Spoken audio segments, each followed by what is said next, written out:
खबर फतेहपुर से है, जहां जनपद फतेहपुर के विकास खंड भिटौरा की ग्राम पंचायत रसूलपुर में डॉक्टर भीमराव अम्बेडकर के जीवन परिचय देते हुए 3 दिवसीय कार्यक्रम का आयोजन किया गया। कार्यक्रम में डॉक्टर भीमराव अम्बेडकर का जीवन परिचय के बारे में आमजन लोगों को देते हुए बाबा साहब अम्बेडकर का जन्म 14 अप्रैल 1891 में हुआ था। बाबा साहब भारतीय बहुज्ञ विधिवत अर्थशास्त्री, राजनैतिक और समाज सुधारक थे। उन्होंने दलित बौद्ध आंदोलन को प्रेरित किया और अछूतों से सामाजिक भेदभाव के विरुद्ध अभियान चलाया। वही कार्यक्रमकर्ता ने बताया कि हमने अपने गाँव रसूलपुर में बाबा साहब के जीवन परिचय के बारे में 3 दिवसीय कार्यक्रम का आयोजन करवाया है। हमारे गांव में महिलाएं व पुरुष आज भी अशिक्षित हैं, जिन्हें हम कार्यक्रम के माध्यम से उनके अधिकारों के बारे में व शिक्षा के बारे में जागरूक किए, ताकि सर्व समाज शिक्षित हो सके, तभी हमारा भारत विकास के पथ पर अग्रसर होगा। वहीं महिला कवि ने बताया कि हम लोग जो पिछड़े समाज की महिला अशिक्षित है, उसे शिक्षा के लिए प्रेरित करते हैं। अशिक्षित महिला पाखंड की ओर विशेष ध्यान देती है। बाबा साहब ने हमें शिक्षा अधिकार के बारे में बताया था। उन्होंने कहा था कि सर्व समाज को इकट्ठा होकर शिक्षित बनना चाहिए और अपने अधिकारों की लड़ाई लड़नी चाहिए। वहीं कवि आशु ने बताया कि बाबा साहब ने हमें अधिकार दिए हैं, जनमानस को पता नहीं है, बहुजन समाज अनपढ़ व अज्ञानी है। हम लोग कार्यक्रम के माध्यम से लोगों को जागरूक करते हैं और उनके अधिकारों के बारे में बताकर अधिकार दिलाने का प्रयास करते हैं। ढोंग से हटकर, देवी देवताओं से हटकर, और जो कार्य है उसको स्वीकार करेंगे। उनको उन सूचियों में बदल दिया गया है, इसलिए कोई भी व्यक्ति किसी को दलित नाम से नहीं पुकारेगा, कोई भी व्यक्ति किसी को हरिजन नहीं कहेगा, और किसी का जात का नाम लेने पर अगर वो अपने आप को अपमानित समझेगा तो उसके लिए भी इस कानून में व्यवस्था दी गई है। प्रत्येक व्यक्ति मानव है, मानव का दर्शन दिया गया है इसमें। इसलिए समता, समानता, प्रेम, बंधुत्व के आधार पर आप समस्त जनमानस को सूचित किया जाता है कि संपूर्ण देश हमारा आज से जातिवादी व्यवस्था से आजाद होता है और उन्हें आजाद किया जाता है। संविधान सामने आया, आज हम अपना स्वतंत्र राज कर रहे हैं, लेकिन जहां 3 चीजें आ जाती है तो हमारी स्वतंत्रता खत्म हो जाती है। क्या? देखिए, चाहे बुढ़ा हो, चाहे जवान, चाहे बहुआ, जहां ताकत एक है पाहुआ, अपाग साथ में 500 हुआ, तो सब मिलके नोट दया वोट दया एक झुआ, यानी कि वह नोट में वोट दया एक झुआ। ये स्वतंत्रता हमारी अभी पूर्ण रूप से नहीं है। आप लोग जब तक इसमें फंसे रहेंगे तो 80 हाथ के नीचे धंसे रहेंगे।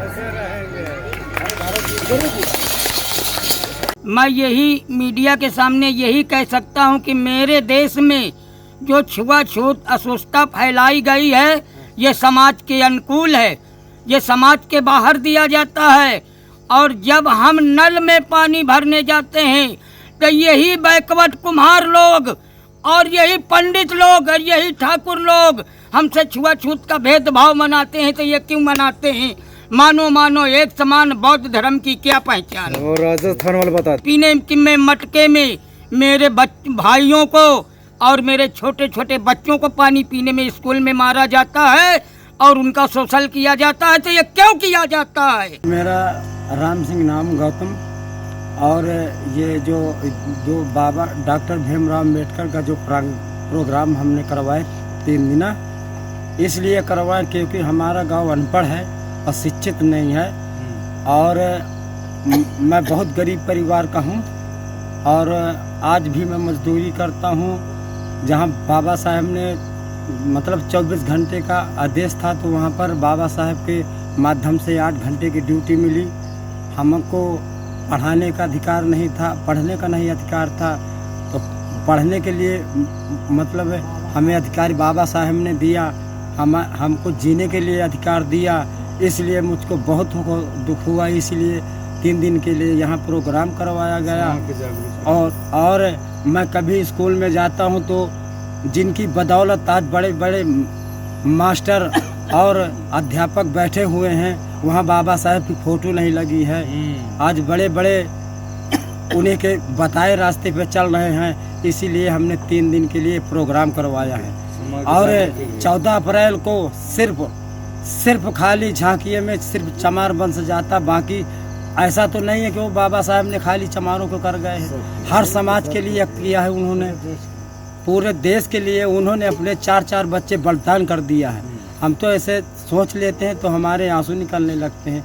तो इसीलिए हर समाज से मेरा हाथ जोड़कर निवेदन है कि हमारे बाबा साहब का कारमा बढ़ाए, इसी में भलाई है।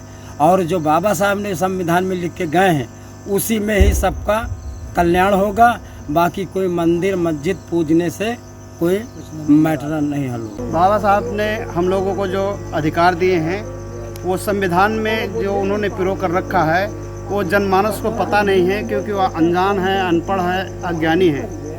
हम लोग अपने कार्यक्रमों के माध्यम से लोगों को जागरूक करते हैं और इनके अधिकारों की बात उनको बता करके अधिकार दिलाने का प्रयास करते हैं। हमारी संस्था चलती रही है, उस संस्था का नाम है डॉक्टर भीमराव अंबेडकर विकास समिति।